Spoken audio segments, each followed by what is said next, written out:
বাঙালি সুস্বাদু রান্নাঘরে সব বন্ধুদের স্বাগত। আজকে আমি রান্না করব বন্ধুরা কাতলা মাছের মাথা দিয়ে আলুর চচ্চড়ি। তার জন্য এখানে কাতলা মাছের মাথা নিয়ে নিয়েছি, ভাজা বসে দিয়েছিল, ভেবেছিলাম ভিডিও করবো না, করি। মাথাটা ভাজা হচ্ছে। আর এখানে আমি নিয়েছি আপনার পেঁয়াজ কুচো, কাঁচা পাকা লঙ্কা, আদা রসুন, ধনে পাতা আর আলুর ঘন্ট দিয়ে একটু আলু লাগবেই। তো বন্ধুরা এইভাবে রেখেছে। রেসিপিটি শুরু করার আগে বলবো লাইক করবেন, শেয়ার করবেন, চ্যানেলটা আপনাদের ভালো লাগে একটা সাবস্ক্রাইব করে দেবেন। ঠিক যেভাবে খাই ঠিক আপনাদের সেইভাবেই কিন্তু দেখাই বন্ধুরা। প্রচণ্ড শরীর খারাপ, ভালো রান্না করবো না তো করছি। চলুন বন্ধুরা রেসিপিটি শুরু করা যাক। রেসিপিটি কিন্তু পুরোটাই দেখবেন আর কেমন রান্না করেছি জানাবেন। প্রথমেই তো আমি মাছের মাথাটা অলরেডি বসিয়ে দিয়েছি, একটু উল্টি পাল্টি ভেজে নেব। আর ওগুলো ভাজা হয়ে গেছে, সেগুলো আমি তুলে নেব। এটা ভাজা হয়ে গেছে, এটা একটু বাকি আছে।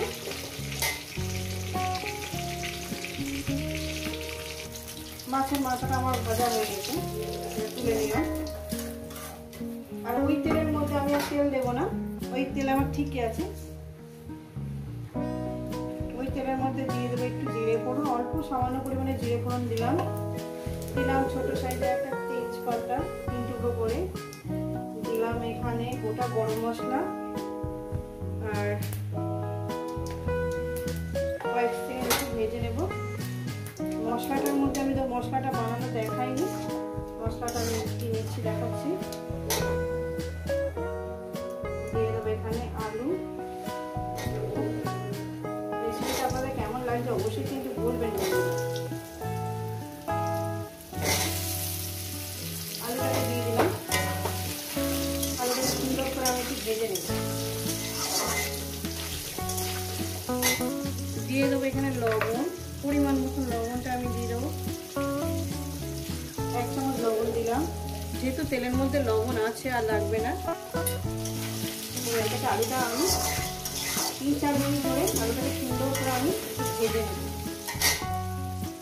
তো বন্ধুরা এখানে দিয়েছি আপনার মশলাটা দেখিয়ে দিচ্ছি।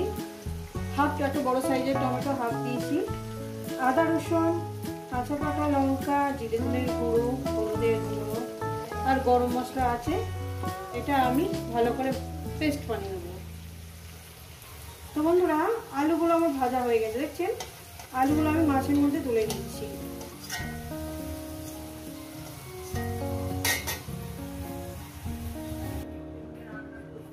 একটু পেঁয়াজ কুচোগুলো দিয়ে দেব। পেঁয়াজ কুচোগুলো দিয়ে আমি সুন্দর করে লাল লাল করে প্রায় 2-3 মিনিট ধরে এটাকে আমি ভেজে নেব। রেসিপিটা কিন্তু প্লিজ পুরোটা দেখবেন। প্রচণ্ড শরীর খারাপ নিয়ে আপনাদের জন্য রান্না করা, যেহেতু আপনাদের সঙ্গে কথা বলতে ভীষণই ভালো লাগে। কী করবো, সেই রান্না করতে হবে, তাই আপনাদের সঙ্গে শেয়ার করলাম আর কথা বলছি। ভীষণ শরীর খুব খারাপ। রেসিপিটা আপনারা কেমন লাগবে অবশ্যই কিন্তু বলবেন, এইভাবে বানিয়ে খাবেন। পেঁয়াজটাকে আমি 2-3 মিনিট ধরে ভেজে নেব। পেঁয়াজটা আমি সুন্দর করে ভেজে নিয়েছি বন্ধুরা। এবার দিয়ে দেবো মশলাটা।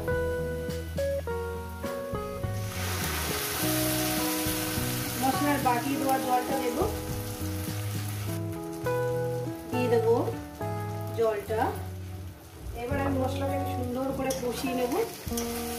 দেখতে পাচ্ছেন বন্ধুরা। আর এই কষানোর সময় ধনে পাতাটা দিয়ে দেবো, ফ্লেভারটা সব জায়গায় ছড়িয়ে পড়ে। দেখতে পাচ্ছেন বন্ধুরা, দিয়ে দিলাম ধনে পাতাটা। এবার 2-3 মিনিট ধরে আমি এটাকে কষিয়ে নেব। চলে এসছে মাছের মাথা চচ্চড়ি খাওয়ার জন্য। মশলাটাকে আমি কষিয়ে নিয়েছি। এরপর দিয়ে দেবো মাছের মাথা আর আলু একসঙ্গে দিয়ে দিলাম। এটাকে আমি একটু ভেঙে দেবো, যেহেতু চচ্চড়ি হবে একটু ভেঙে দেবো বন্ধুরা। রেসিপিটা পুরোটাই দেখবেন কিন্তু, আর কেমন লাগবে অবশ্যই কিন্তু বলবেন।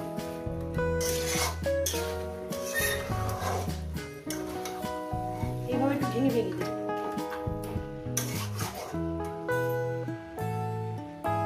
এই কষানোর মধ্যে দিয়ে দেবো একটু গরম জল, দিয়ে রান্নাটা করবো। মাছের মাথাটা একটু ভেঙে নিলাম নিচে নামিয়ে, যেহেতু গ্যাসের উপর ভাঙলে অসুবিধা আছে।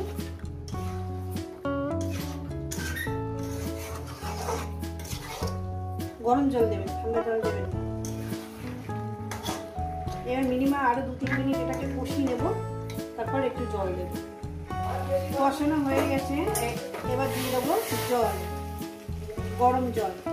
আমি এখানে গরম জল ব্যবহার করলাম বন্ধুরা। গরম জল দেওয়ার পর আমি এখানে ওই 4 মিনিট একটু চাপা দিয়ে রাখবো, যাতে আলুটা সুন্দরভাবে সিদ্ধ হয়ে যায়।